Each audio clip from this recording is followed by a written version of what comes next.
Hello everyone, welcome to another video. Now today we're going to be taking a look at the Simucube Active Pedals. Some of you may or may not know that I've been running these on the rig now for about 2 months, and I think I've used them enough to be able to share with you guys what I think. Now before we dive in any deeper, the necessary disclaimer: Simucube reached out and asked me if I wanted to try these pedals, tell them what I think and make some content. So I haven't paid for them, although Simucube don't get to see this video before you do, and they've got no input at all in relation to what I say. And I'll go on to say that this isn't a product review. I'm not a product reviewer. I'm a sim racer, just like you, and that's the opinion that you're going to get. So what we're going to be taking a look at here is 2 active pedals and the passive throttle. And I'm not going to be diving deep into the tech side of all these things. I'm just going to tell you what they're like to use day to day when sim racing. Now, you know me, you know what I'm all about. I'm all about the racing. And like everybody, I like really nice stuff on my rig,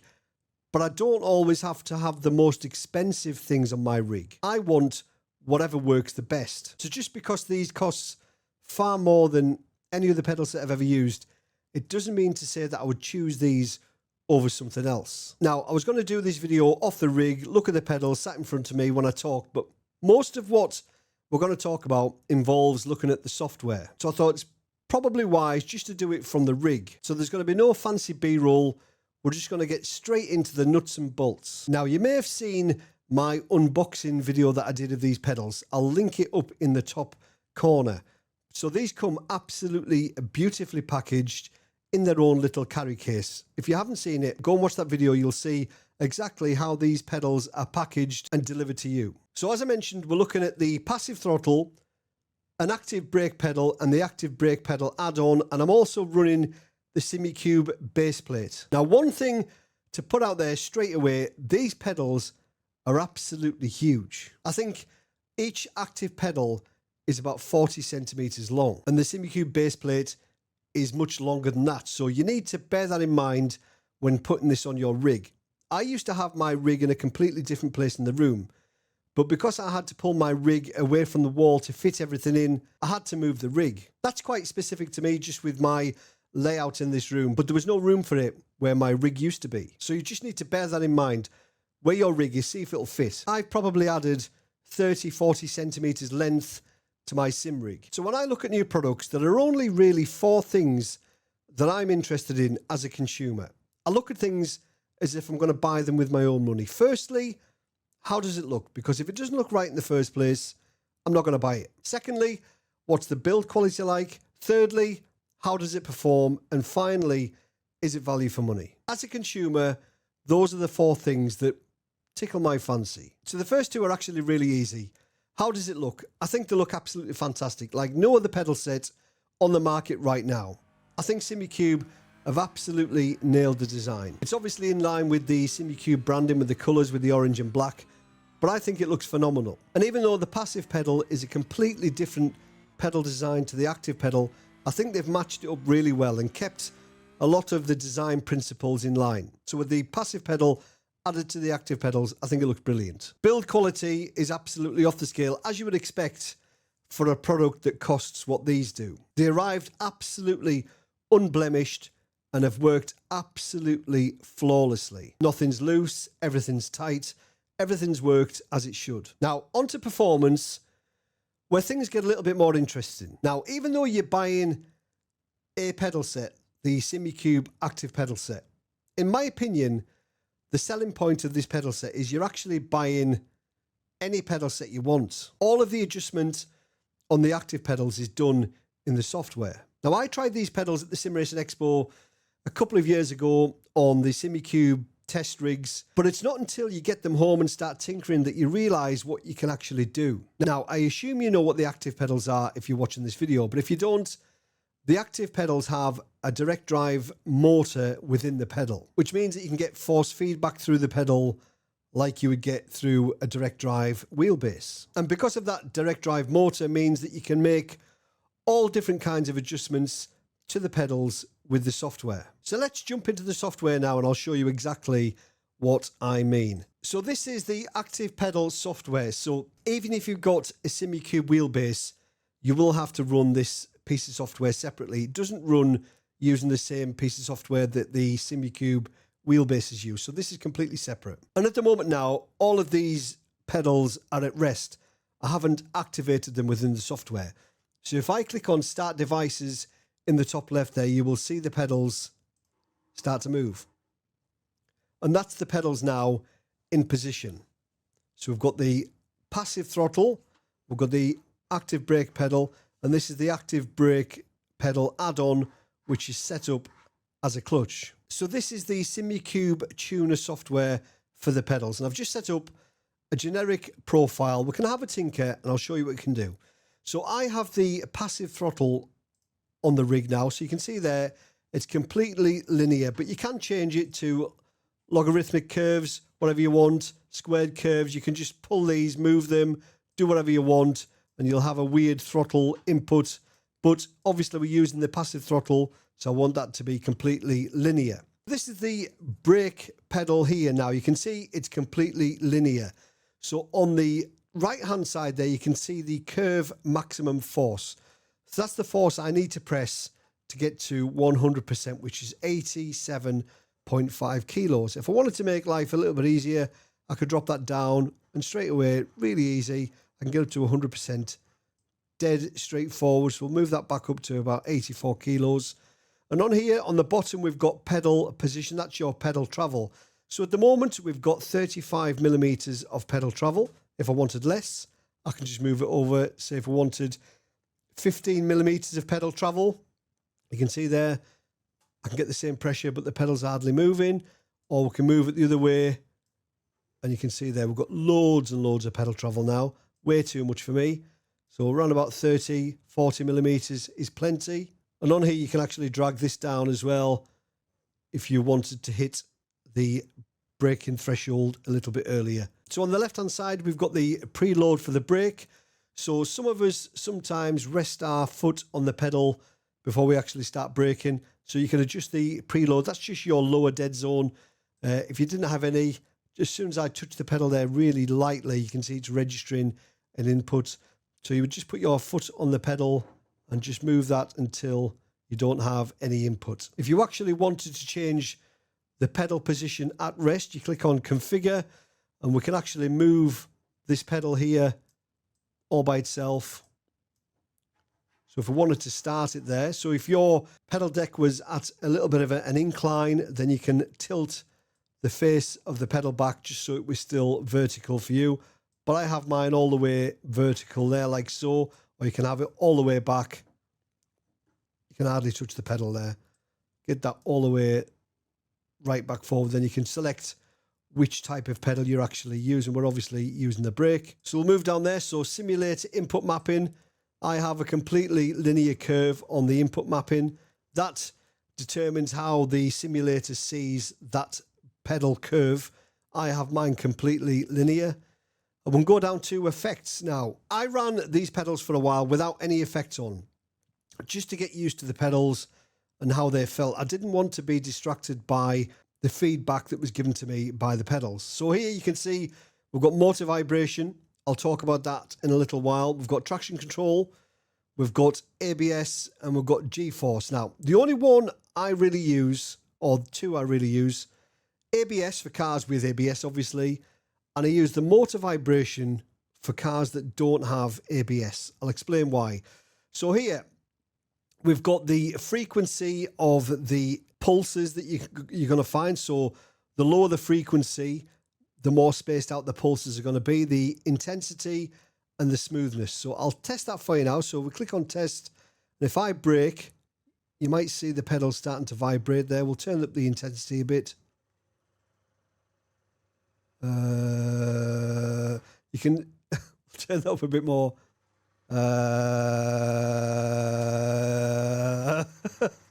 You can see I could do that all day. So there is quite a bit of force through the pedal. I wouldn't have it anywhere near that. Yeah, so if you turn the frequency down, it's more of a pulse. You can see it there. Ridiculous. So that's the ABS. So when you activate the ABS in the simulator, then you would get that pulse in. And smoothness, just obviously smooth things out a bit. You don't want too much. Less is more, definitely, with motion, with any kind of feedback on the rig. I think less is more. You don't want to be distracted from what you're trying to do on the track. So less is definitely more. Brake lockup, I've never used. Brake threshold vibration, that's the one I use, not motor vibration. Brake threshold vibration, that's the one I use for cars that don't have any ABS. I find that really useful, actually, in the Porsche Cup on iRacing. So all those features are really useful. It's really nice to have that feedback, but that's not my favorite thing about these pedals. Now, from this point, I'll say that if you're the kind of person that buys a pedal set, adjusts them to your liking, leaves them, then I don't think the active pedal set is for you. These are the tinkerer's dream, because it's so easy to set up different profiles for different types of car. I'll show you what I mean. So as you can see here, I've got quite a number of profiles set up. We'll have a look at my GT3 profile, and we'll have a look at the brake. So as you can see here, this is a dramatically different pedal curve to the one that we've just seen. That was completely linear. This isn't linear at all. This is set up like a two-stage brake. So we've got nice, easy pressure up to about 70%.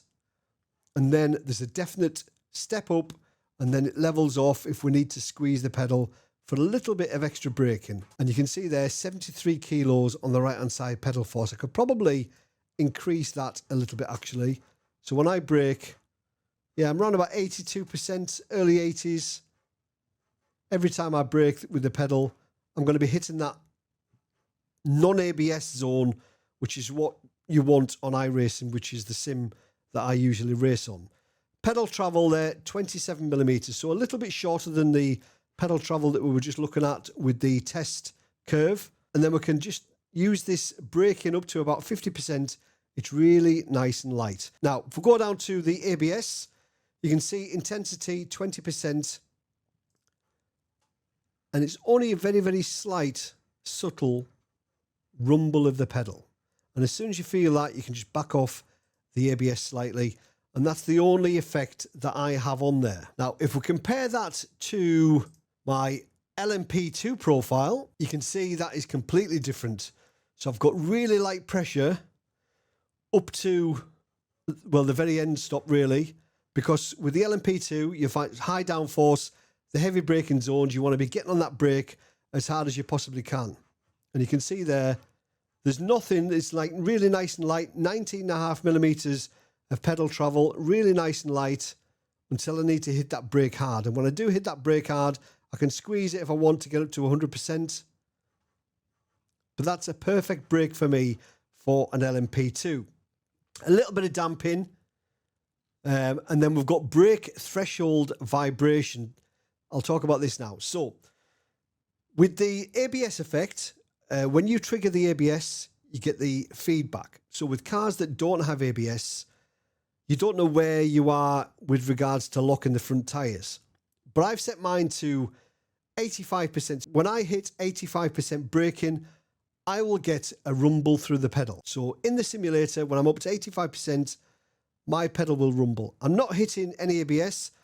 That's just another way of the simulator telling me, Dave, you're nearly locking up the tyres. Just back off a little bit. And in the Porsche Cup car, I have it even lower than that. And then I'll just show you my Porsche Cup profile. So you can see this one is a little bit more relaxed. It's nowhere near as aggressive as the LMP2 profile. But when I'm hitting that point there, you can see the percentage jiggling around. That's because I'm getting the vibration. If we scroll down to brake threshold vibration, I've got that set to 57%.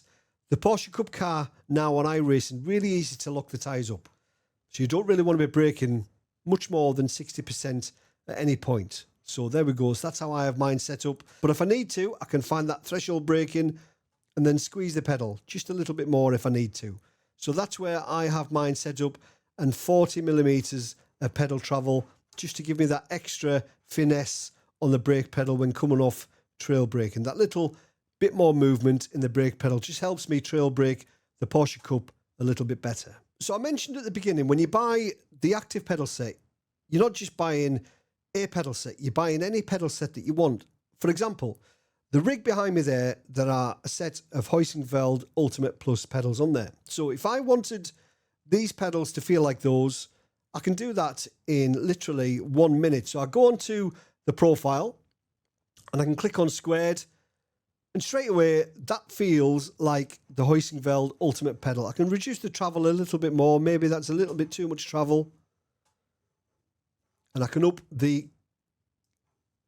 There, that's it. Now we're talking.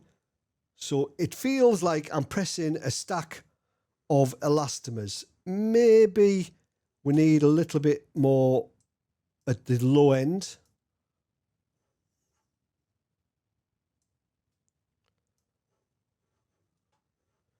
Yeah, I think that feels pretty darn good. We'll just raise that up a tiny bit. There. That feels like I'm pressing a hard stack of elastomers. And then obviously if I didn't want the effects on, I can turn the damping off.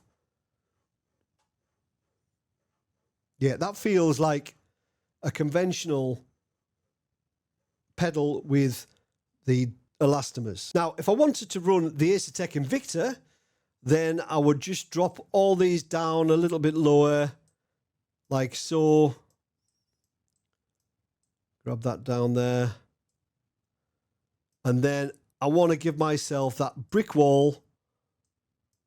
Move that one across.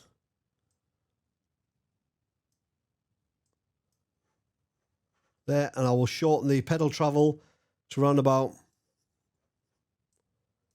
14, a little bit further there maybe. Move that down. So that's completely linear up to the point where I hit the step.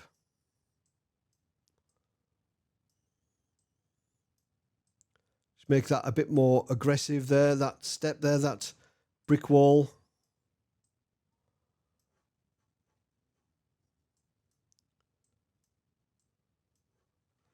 There, and I think I've simulated there pretty well an Acertec Invicta pedal. Not much pedal travel, nice and smooth until I hit that second stage. And then it's like a brick wall and I can just squeeze the pedal to get the extra bit of pressure. Maybe that needs to go further up like so. Yeah, I think that will... So there we go, that's our Acertec Invicta, and I will just move that down to there. There we go. That's the Acertec Invicta, and then up the kilos. There, now we're talking. So you've got this braking at the bottom to play with. Make that a little bit more linear. And then we've got that brick wall. There's the Acertec Invictus. That's two pedal sets that I've just made the active pedals feel like in a minute. Now, if I wanted to, I could make this brake pedal feel like my old Peugeot 3008, which I used to take the dogs on walks. Dead easy, a bit more pedal travel. Make this a little bit of a curve there.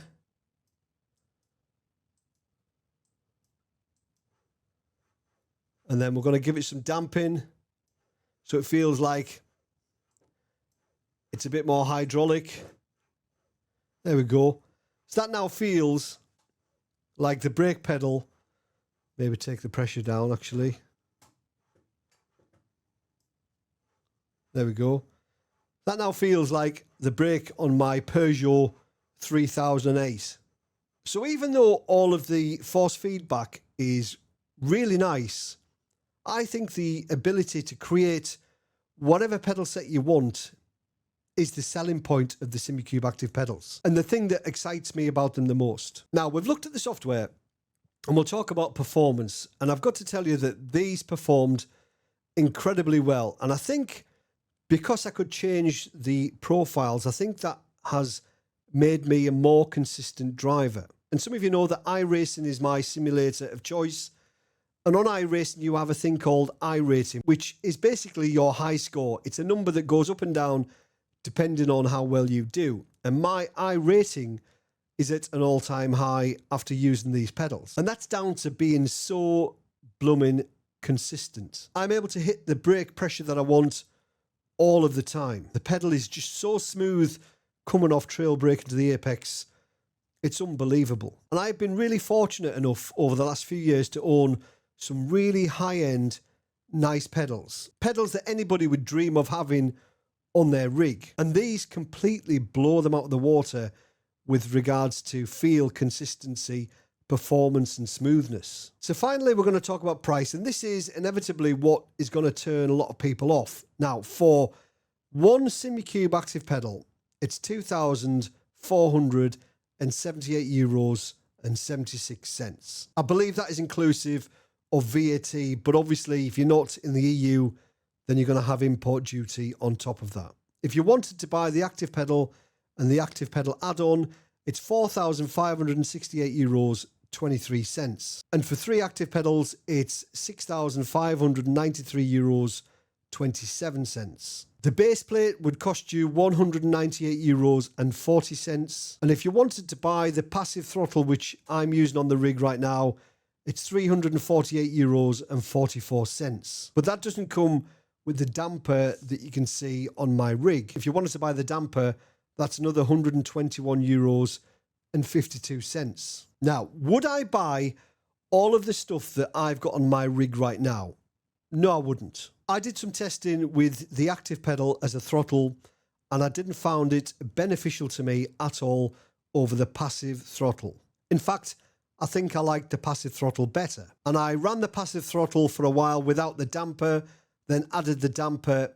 And to be honest, I didn't really think that added much. It was a little bit nicer, but not €121 nicer. The base plate is excellent, although it's really expensive at €200, but I do think it's worth it if you're spending this kind of money on the pedals. Now, if you already own a set of Hoisingveld pedals, you can plug the clutch and the accelerator into the Active pedal, so you would only need to buy the brake. But if you don't, and you were looking at these as an upgrade, as an option, as your forever pedal set, then I would recommend the passive throttle, the Active pedal, and the base plate. If you wanted a clutch at a later date, you can use the passive throttle as a clutch, and you can just buy an extra one of those, or look for a cheap Hoisingveld clutch on the internet somewhere. I don't see the benefit of having more than one Active pedal, although I will say it is excellent as a clutch. It feels more like a clutch than any pedal I've ever tried. I am going to do some more tinkering,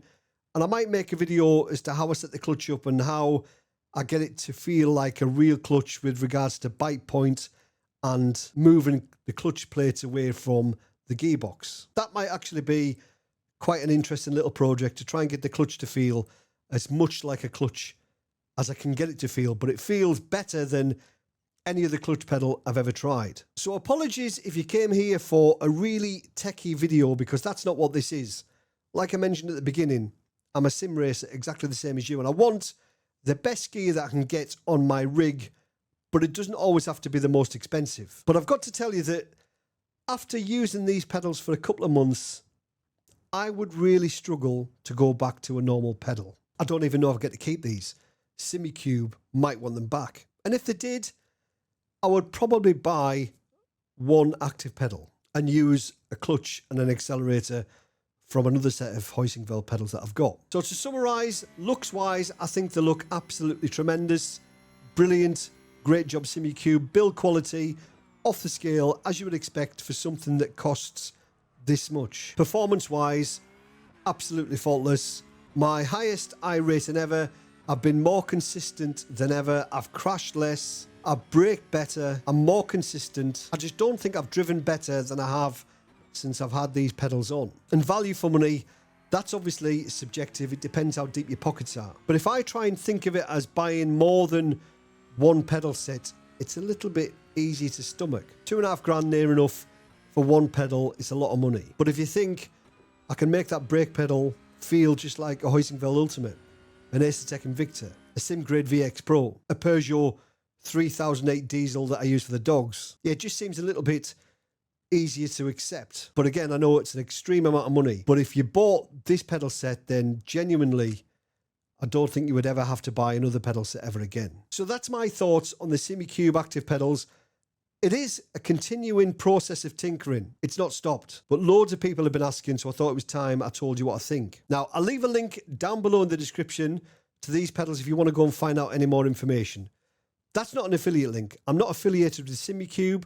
I don't get any kickbacks. I'm not getting paid to make this video. I'm just giving you my thoughts as a sim racer. You know what I'm all about. I love racing. If you want some tech videos on these pedals, there's loads and loads of guys out there that do the job far better than I ever could. And I encourage you to go and watch those before shelling out, spending all that money.